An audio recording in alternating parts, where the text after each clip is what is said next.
From the employee's perspective, this is just work. They don't care what's an IT conversation. They don't care what's a space conversation. They don't care if HR owns the policy. To them, it's just friction in their day. So we have to collaborate in a new way. When you operate in a completely remote environment, no one's ever over your shoulder. You have to be really explicit about everything. This is how we lead. This is how we use Slack. This is when we meet. This is the expectations for meetings. This is how we document decisions. This is how we write or collaborate around policies. Right? Everything is brutally specific. Be transparent with employees, tell them why you're doing it, and explain the whole roadmap, the whole transition of what you want it to feel like to work at that company, inclusive of the place and the systems and how you're getting talent. But the future is the thing we have to fear and we got to be ready for. It's supposed to future forward, future ready, future excited. Don't let perfect be the enemy of the good. And you can at least message people, we are trying to build this up as we go.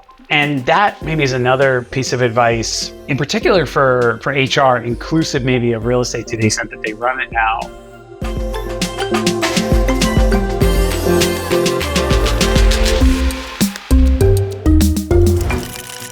Welcome to the HR and the Future of Work podcast. I'm Tim Reitsma. This podcast is designed to equip you with the insights you need to lead in today's ever-evolving workplace. In today's episode, I'm joined by Phil Kirschner, an expert in workplace experience and organizational health. We jump right into a conversation about HR's role and place in the topic of workplace experience, and we also unpack why measuring social capital is crucial for keeping your teams connected and engaged, especially in hybrid work environments. And one key takeaway, understanding how employees' relationships impact performance and how this can help you design workspaces and policies that truly drive productivity. Have a listen. This episode of Future Work is brought to you by Tactic. Does your hybrid office feel like chaos? Who's in the office? Where are they sitting? What meeting rooms are available? Luckily, I have a solution for you. Tactic is the #1 rated space logistics platform used by customers like Microsoft, Redbull, the United Nations, and Northwestern University to create order out of chaos. Tactic has a 100% customer satisfaction score on G2 because it was built from the ground up with the end user in mind. It's an all-in-one solution for hot desking, room reservations, and visitor management. Visit gettactic.com/work and start your free trial today. Thanks so much to the Tactic team for sponsoring this episode. And now onto the podcast. Phil, we are here on the Future of Work podcast for FlexOS, and we're really talking about the future of work for HR professionals. You know, the world of work is changing every single day, it seems. Every time you open up the news, you think of technology, you think of remote work, hybrid work, everyone's going back to the office, and your expertise or your work in people and places is something we need to unpack because, we don't have a magic 8 ball. We don't know what the future work is going to look like. What's your take on this future of work in the context of the work that you do? Wow, that's a great question. Thank you, Tim. Yeah, look, I've spent my whole career kind of at the intersection of people, place, and technology only because my background is technical. So I guess I have a keen eye on the tools that we use to get things done. And I fell into the place component early in my career. Not that early. At Credit Suisse when getting involved with helping to build a workplace program that became sort of very large scale workplace mobility initiative. So let's all share things. It wasn't at the time provocation about remote work. It was, you're not here all the time. The space isn't that great. When you're not here, it's none of my business for all the reasons that you might not be here. But we know that the place that you're in doesn't suit most of the needs that you have. And I fell in love with that personally and really saw how quickly you have to bring all these different personalities to the table to have that conversation. Because from the employee's perspective, this is just work. They don't care what's an IT conversation. They don't care what's a space conversation. They don't care if HR owns the policy. To them, it's just friction in their day. So we have to collaborate in a new way. And fast forward, all that COVID has really done is rip the Band-Aid on the lingering, largely managerial concerns around giving employees more autonomy about, in particular, where to be And that, has brought us to where we are now. Like the employees have gotten a taste of the good life and find themselves fighting against an organization that largely as managers are still used to a dynamic that is outdated now, but it's easier to push people back than to have to change the way they work in order to accommodate this new feature. Yeah, it's this new future, but it isn't that new yet. And yet we're seeing and hearing all this resistance. And, I dabble in this world of HR. And so I know firsthand how hard it is. It's on HR folks where we're responsible for so many aspects of the business. And an HR person's going to be listening to this and going, yes, I'm responsible for the entire employee lifecycle. And now I'm responsible for the place we work at. And that's something I've been seeing arise in these type of titles. If I'm perusing LinkedIn jobs, I see the director of people and places or head of people and places. And so now HR is we're seeing it even more added on. How do we manage that? Yeah, you sort of reminded me of an anecdote I find myself telling not lately, especially when you say HR sort of knew everything, was managing everything before.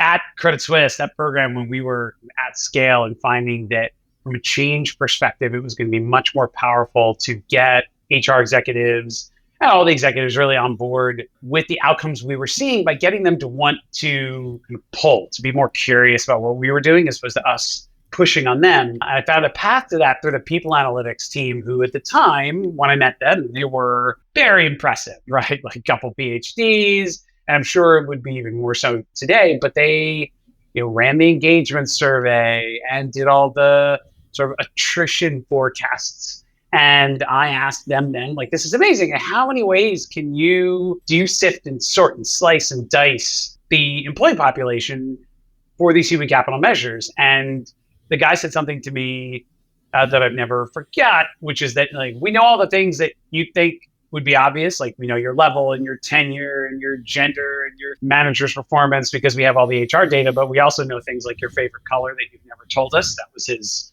sort of confident swagger about all the things. I said, amazing. I would like to know, are there any differences in the engagement or attrition levels for the significant portion of some populations in certain cities at that time who had been moved into this very different way of working in the office? You must know that because you've just made this, favorite color joke. But the fact was they didn't. And he said, we've never really considered place to be a variable. Of course, we know the difference between London and Singapore and New York, but we can't tell you building to building, or certainly new floor, old floor, shared floor, assigned floor, someone who does or doesn't avail themselves of flexibility out of the office. That profile just was not in the data. And surprise, it wasn't very hard to put it there. And even more so that we could show significant improvements in engagement and enablement levels, and then also lower attrition, in particular for early career staff. But they had never thought of it, which was really eye-opening to me, that you're all at the table, but people are still playing their own game. I am not responsible for this building, and broadly speaking, therefore won't see the potential impact that how we move through it could have an influence on HR data.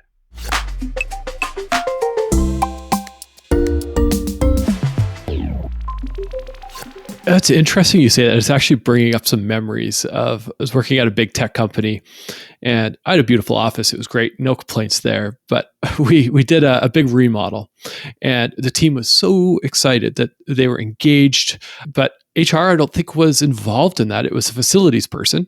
And we had picked out amazing colors. And we came in after a weekend after renovation and the walls were white. The lights were brighter. The cubicles were just off-white. Everything was white. And my team and even myself went, what the heck? And I think back to that, and that was way pre-COVID. And it was not, it wasn't the best place to work. People were finding other places in the building to go and work just because it felt less hospitally, less sterile. What I'm hearing is that connection to the data and in creating a space for that people want to actually be at ties directly into your engagement, your retention, and all the metrics that matter. Even if you knew it, one of the other preconditioned challenges, and maybe getting to your question about HR sort of finding themselves having a new role in this world, your average HR team's listening strategy pre-COVID, and even now, it may have consisted largely of an annual engagement survey or twice a year big people survey. I think it's more common now to see like pulse strategies.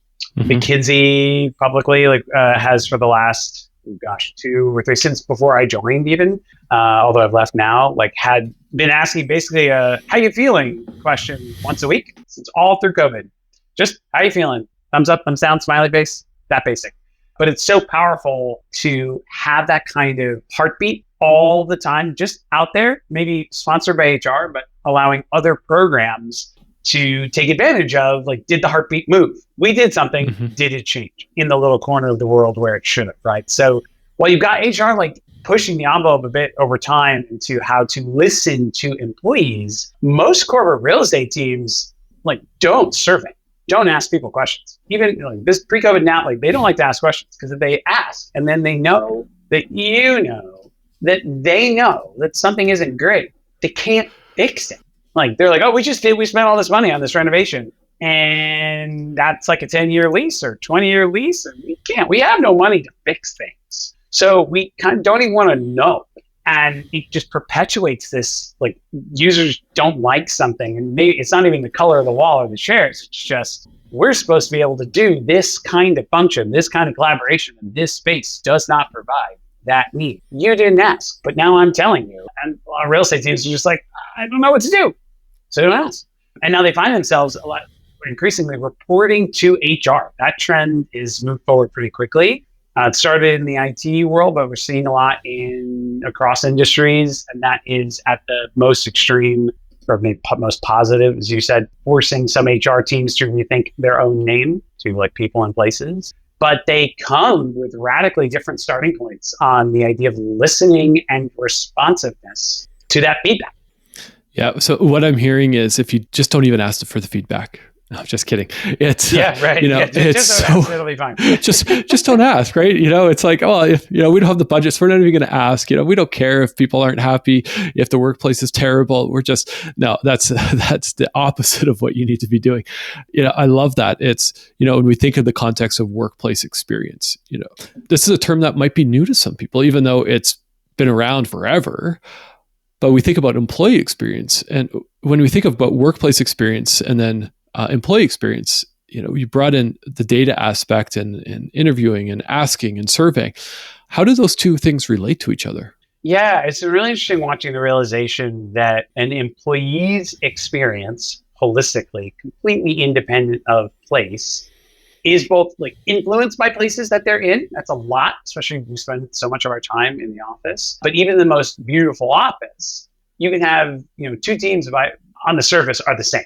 Right? You're both in the same building, you're kind of doing the same thing, learning the same way, comprised of mostly the same people, but one group would report radically lower engagement or a much worse experience than the other. And it boils down to, the boss is a jerk. And so they say, oh, my experience is terrible. In real estate, we'll go, well, I can't fix that, right? Boss is a jerk. But it will start to show up in the conversations today about workplace experience. And real estate then being held almost to a standard of contributing to fix it.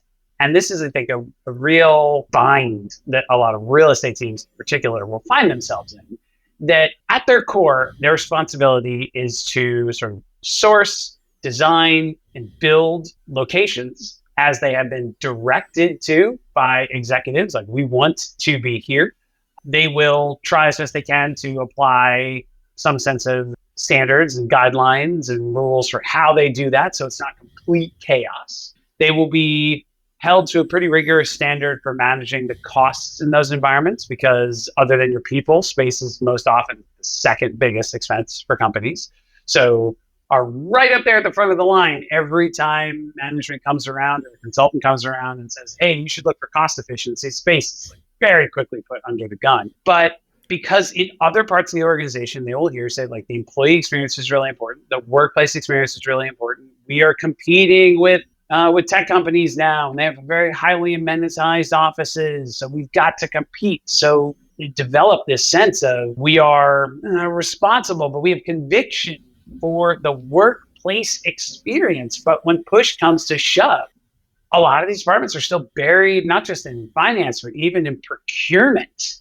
And it's tough to say to colleagues and friends in those groups, like, I know you say you're responsible for workplace experience, but your organization is not positioning you or resourcing you to be able to actually do that. Experience isn't free. Nowhere else in our life is experience like free. And that's the challenge that we don't, unlike in restaurants and hotels and everything, we're not paying for it. In fact, the company's paying us. So the groups do what they can, but are not positioned to really lead from a point of open discovery about what is not working for you, either in this place or as an employee, independent of the places that you go to. The line blurs too much. I don't think leaders will interrogate the pieces enough independently, nor position themselves to think of the whole as it relates to business objectives.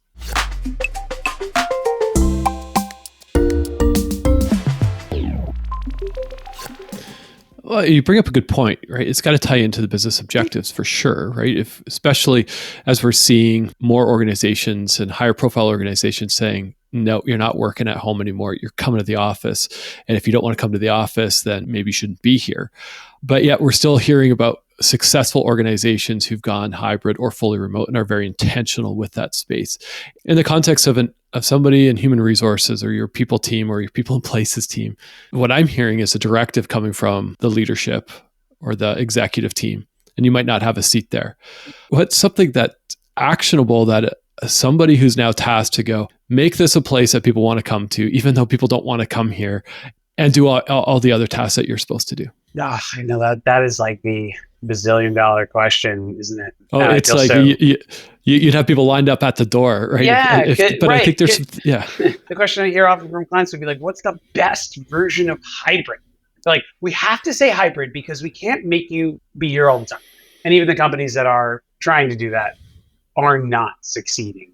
So let's just assume it doesn't work. And not for nothing, like even in the companies that are most fervently like, you have to be back here like we were before, we're never in the office 5 days a week back then. It just like wasn't a thing. But so we'll say, like, what's the perfect version of hybrid? And it goes back to your question on employee experience and workplace experience. No two teams' overall experience will be the same because it's influenced so much by non-spatial factors.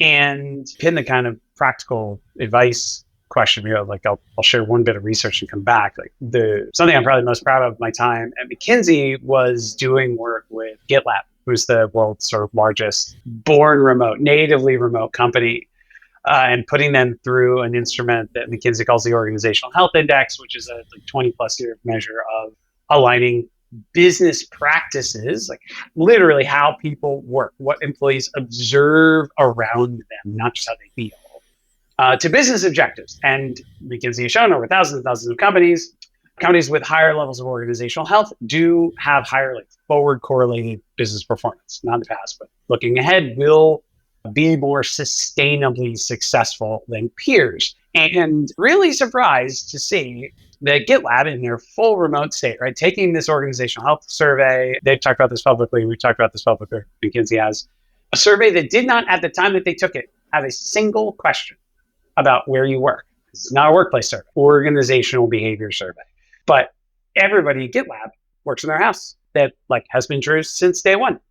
They signed up for it from day one. It's not a surprise. COVID changed nothing, right?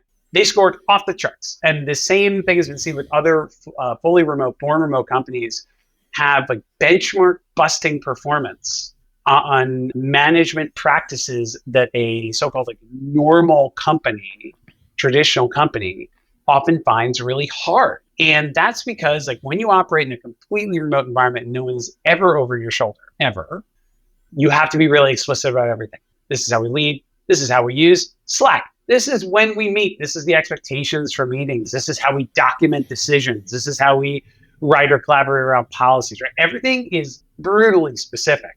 And that's a choice that if you want to join an environment like that, but surprisingly, it leads them to better and more consistent management and leadership behavior than the traditional companies where you can kind of leave it to chance. You come into the office and you are then managed by the law of averages, right? Some good managers, some bad managers, but osmosis takes over and information sneaks in and you get mentored.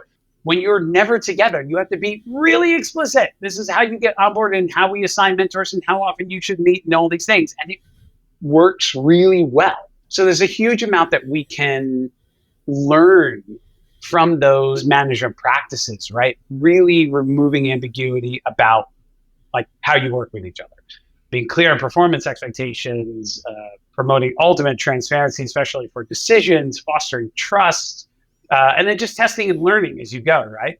We all should be doing that instead of just assuming that the one thing that changed, moving out of the office, like broke our culture.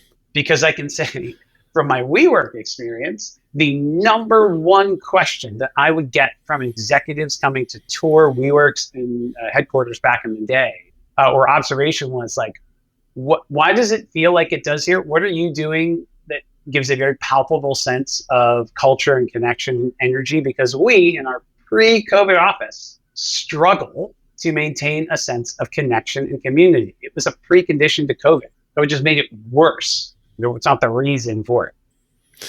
Yeah, there's a lot in that. And it's, for me, as I'm listening, it's hard. It's challenging. It's not easy. Just defaulting to, looking at what's changed. Oh, well, we were in the office, then COVID happened, and we're remote. Now we don't see the performance we're seeing. So that must be the issue. We're not looking at, are people clear on their objectives? Do people have clarity on the goals and how they tie to the performance metrics of the organization? Are people clear on how they're being measured and how they're being held accountable? I've talked with numerous organizations about this who struggle with this. It's like, how is individuals' goals being tied to the corporate goals? How are individuals being held accountable? Some people don't like that word, but it's what we got to do in organizations. We hold people accountable. I don't care where you work, this is what you got to do. And we agreed on this, and you're going to get it done this quarter. Because if not, then we have a different conversation. We're going to have a coaching or performance conversation out of that. And so, regardless of where you are, I'm biased to this, and it's coming out as I'm talking, but it's whether you're in the office, sitting on a beach with your laptop, we're coming to the office one day a week. It's got to come down to that. And you can have the fanciest office in the world, but if people don't know where the company's going and how I'm contributing, you now just have an expensive office. Yeah, and that's exactly right. I'm no survey scientist per se, but my McKinsey experience in particular was very eye-opening with that instrument on the difference between asking in an engagement survey context, like, do you agree or disagree that you have clarity on your objectives, right? Like how we decide if you're performing well. It's subtly but importantly different to ask a group of employees, like, how often do you see leaders around you and the organization clearly articulating roles and responsibilities, like, and using that in performance management, using that in coaching conversations? You tend to get a little bit less of a biased answer when you're asking about, like, what do you see, not how do you feel, because everybody's expectations are different. As you said, like, so many variables get called up, like, oh no, our social capital and our kind of connection has taken a hit in COVID. Like, okay, how do you know? Were you measuring that before? The answer is almost always like, no, we weren't. Same thing with productivity. And I've seen some clients do what is, like, I think really engaging to employees to say, listen, we're going to go, let's say, fully remote for some function. As a client, I've learned about who moved to like a Asia-based call center function during COVID, fully remote, right? For many reasons. They did it and they stuck with it. But they also said to the employees, we have a strong suspicion that in this model, your kind of social capital and connectivity with each other will erode as we hire new people. And like, that's our concern. So instead of just saying, but we're gonna bring you all back in all the time, they developed a rubric for how they would measure sort of social capital and engagement, looking at, email and Slack traffic and who's on calls with who, and are you attending certain events, and then could be pretty transparent about the rubric, right? This is our definition. It's not perfect, but it's a way of trying to identify variations in sort of activity fingerprint between groups. And even if the results are low for group A versus group B, we're still not just going to knee jerk back to it has to be physical. We'll share that like this measure is important, so we're going to measure it. We're going to tell you how we're measuring it and show you the results and then do something about it. But coming without that bias is so engaging to staff, I think. And there's such a difference between executive teams who approach the post-COVID employee experience with, gosh, like everything's different now. All the expectations before are off. So let's just start trying to make tomorrow moderately better than yesterday was, and test and learn and pilot and admit where we tried things and it didn't work, and leadership getting involved instead of saying, this is the way. We thought about it for 5 minutes. It's got to be this way, because employees, their radars go up immediately and say, well, that's not right. You don't really know. You're saying it because it's more comfortable for you to go back to the way you were taught than to embrace, newer possibilities.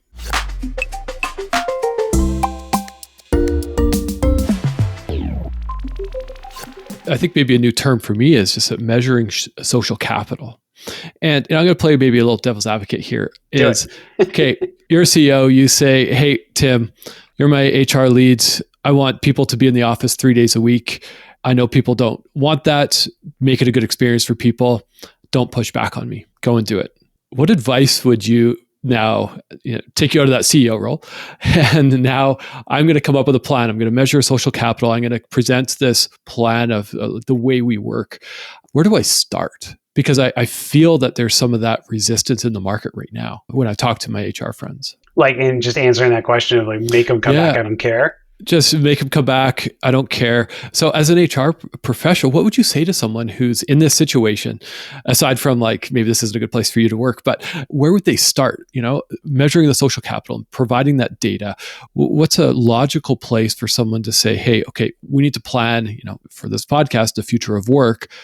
And I want to leave my mark here. I want to do something that's right on behalf of the employees and the team and. Yeah. You kind of implied like maybe quit. I think employees certainly are, but I have most appreciated the mandates that we've seen that come, the executive letter, like this is my choice. This is my decision. I'm owning it. And I will do it in a way that provides some transition period with as generous as can be expected, a runway out for people who are just like, this is not the rule of the game. Do I think that that's right? And do I think it's limiting long-term for talent pools? Like, yes. But look, companies are not every company's the same. They're entitled to put the conditions in place that they think will allow them to grow and sustain competitive advantage. At least there's transparency and honesty. That's step one. Is just like, don't say, oh, because it's like connection or because we have to collaborate more. And the employees are like, what do you mean? We've been doing this for 3 years and the ship hasn't gone down. Someone like, be honest, make the choice. This is the operating model for this company that we are choosing. And we recognize all of the things like that means, but this is what we're choosing. And if it is no longer aligning with your personal sense of fulfillment or the life that you have created for yourself over these last couple transition years, that's fine. And not to use the we're going to fire you tomorrow language, but I've seen this, we're going to, maybe close offices in areas that we don't want to be anymore. It's the same for a location strategy, actually, as I say that, right? Like pre-COVID, we used to be in New York and now we're moving to Florida, or we used to have high paying jobs in some place and we're outsourcing them halfway around the world. That change is not new. And there's just a big difference between leadership teams who embrace it as a change to be managed and are honest and don't try to get around the existence of fishbowl and all these, insane gossip networks. Now, they exist. So acknowledge that they exist.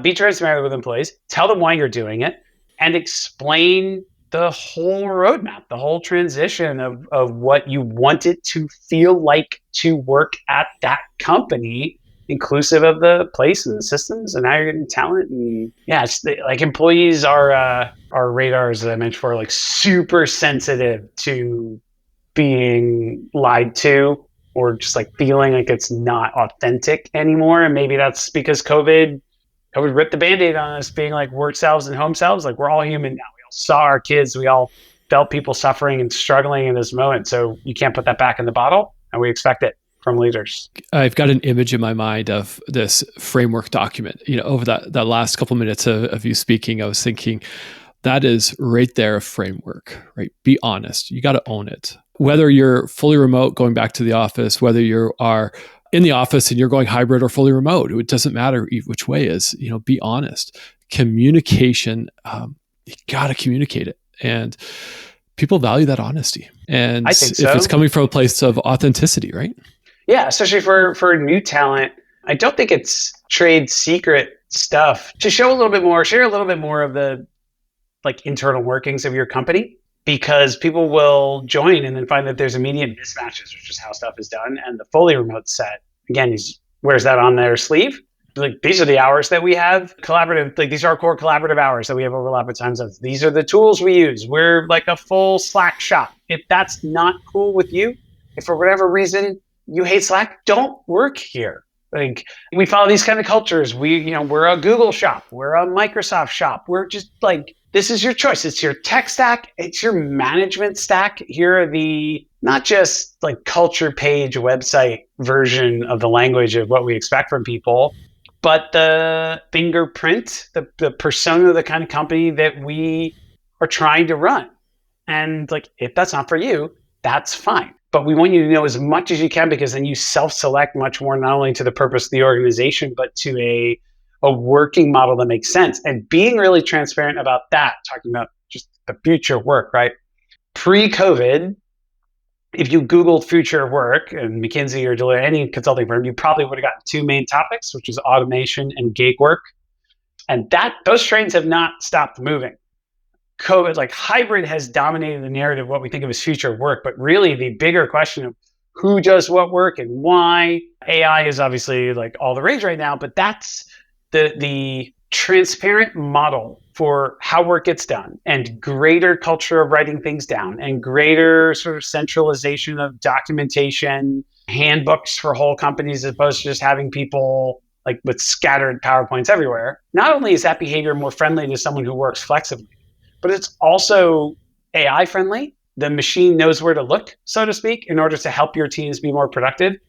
And to the extent that you get to a model where you maybe need seasonal support for a couple hours or a couple weeks, and you want to go to the market and go, I need some writers for a little period of time, you're going to be most attractive and successful with a gig or flexible workforce that also can just very quickly read what is expected in how you work. We have our core meeting hours here. We use these technologies, not those technologies. This is how we share material. This is They go, great, I can plug into that. I'm in. You bring up an interesting point for me anyways, is that when we think about workplace experience, it's not just that physical space. It's not just that office that looks nice and is fancy and has good food and all that stuff, but it's that documentation, that ease of information. I'm somebody who is in that gig space. I take on contracts, and I love it. I'd have a hard time going back into an office right now. But when I jump in and I'm working on something, for ease of information, ease of understanding the tech stack, ease of everything just sets up somebody for success, right? So if you are bringing on writers, if you're bringing on a dev, if you're bringing on a part-time or a temporary HR, whatever it is, spend that time documenting. And it's not fun. It's not future of work stuff, but it's future proofing your business, if you will. Yeah, future proof. Someone reminded me yesterday is almost framed as that the future is the thing we have to fear and we got to be ready for, as opposed to future forward, future ready, future excited, whatever it is. But yeah, you're right. The creating the documentation feels so oppressive, but try to say don't let perfect be the enemy of the good. And you can at least message people, we are trying to build this up as we go because, and that maybe is another piece of advice in particular for HR, inclusive maybe of real estate to the extent that they run it now. So few, if any, let's just say real estate teams in isolation or HR teams in isolation or together have a bit of a charter for what they think the likely future is going to be. We talk about gig work. Do you think that that's a thing? And you may say, look, we, the smart people in the room who run real estate and HR, we think, yes, it is coming for the world. Does that mean it's coming for us tomorrow? No. But we should probably start to have an answer for it, because just like Gen AI or anything else, maybe one of our competitors overnight starts doing something crazy and then we're on the back foot. But having like a view, at least that you almost like keep up on the wall, here's our version of a plausible 5 to 7 year out future, not the 2040 crazy, Minority Report future movie flying car version, but greater work flexibility, even more support from AI, like possible gig workforce, really async AI, remote first like way of doing things, new ways of managing people. Like that's coming. We believe it. So we're going to start piloting as many little things as we can to get us armed for that, and policies or guidelines in place that at least prevent us from rolling back downhill. I love that. As I look to wrap up the conversation, that's such a good place to kind of wind down. Is I can just picture that, and maybe on my bookshelf or behind me, if you're watching this, I need to have, just even, my little consulting company of one, that future. Somebody asked me recently, it was like, Tim, what's your vision? Because I'm saying yes to way too many things, and I'm like, I don't know, just to get by, and that's just not a good vision. So, if you're in a big workplace, if you're in HR, think about that for your team. Think about that for your company. Get curious with your leaders, and think about that holistic view, that workplace strategy.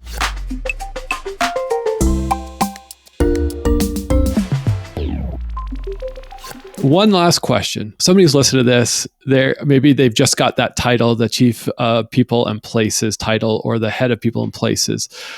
What is one thing that they need to know, or that they need to think about to help them go into this future of work? Yeah, if you're a chief place officer, my first recommendation is just have a good hard think about the clear and authentic purpose for the places that your company consumes in the world. Pre-COVID, and I'm as guilty of this as anybody. Like, why do you have an office in Chicago? Oh, we have a lot of people in Chicago, so therefore we've made the box for them to work in. It's not great. It wasn't great then, but it worked. But now we don't have to be there, so now it doesn't work. So you have to say, we have certain kinds of places that we take up, and obviously, if you're maybe a consumer goods company, you have factories where you make the thing that you sell. That one's obvious. You have stores where you sell the thing that you made. Also obvious. And in both of those cases, the metrics for deciding if the place is living up to expectations are pretty clear.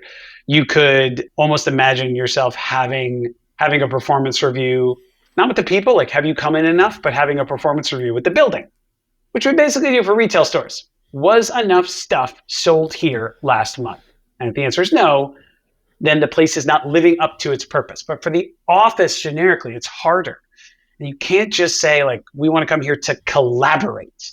You got to come up with something that resonates with employees, your culture, your industry, saying being here should make a couple of things better or possible or faster, whatever it is. And they're not aimed at the person. The purpose of this place is not to be a box for you to work in. The purpose of this place is to make sure that we're writing the things that we have to faster, that we solve bugs faster, that we close client issues faster, which then means you're holding yourself accountable and saying, how do I prove that for the people, for the groups, or when people walk into this box where I've now given it a label, a purpose, 2 or 3 things it's supposed to do really well, how can I prove that it is happening better there than it is elsewhere or at home?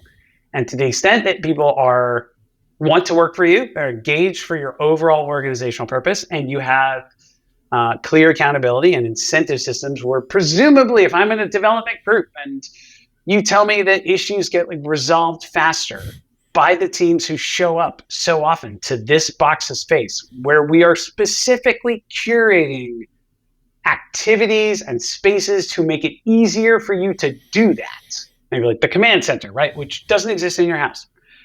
I'm going to go, or I'm going to want to go, because the organization should be signaling that when you close things faster, those people perform better, they get promoted faster, good things happen. So it's up to you. You can stay home if you want, but this place has a purpose. People who come here, that purpose goes better. And there, I've told you what you need to know, right? But so it's clearly and a clear and authentic definition of why you have places generally, and then for each of them individually, which signals to people, why should I come here? and then measure it and hold the building accountable for it more than the people. Love that. Purpose, intentionality, accountability, all wrapped up in this conversation. Easy. Easy. It's easy, right? Now it's like, now just go and implement it. Well, which brings me to my last question. Somebody's going to be listening to this and going, wow, Tim and Phil made it sound so easy. I don't know where to start. So Phil, how does somebody reach you if they've got follow-up questions? I'm very chatty on LinkedIn. That's an easier. I'm a top voice there for these topics. So you can find me there, or my website's just philkirschner.com. But very easy to find, and love talking through this problem with anyone who's trying to just make tomorrow better. I love it. And we'll make sure all the links are in the show notes as well. Yeah, if somebody's not quite sure or didn't quite catch that. Phil, pleasure talking to you. You know, this podcast is really geared to HR and the future of work. We don't know what the future is going to hold. We have some ideas of where it's going to go. This podcast, this season particularly, is quote unquote that masterclass to help set you up for success. So if you like what you listen to, please subscribe to the podcast, share it out with your team, share it out with your networks. That just helps us continue to do what we're doing. And Phil, a pleasure having you on. Thank you. And, such good names in the past podcast list. So I do encourage people to have a listen. Yeah, there's some great names, and Phil, you're added to that list. So appreciate you, and yeah, our paths will, I'm sure, will cross again in the future. Take care. Definitely. Take care.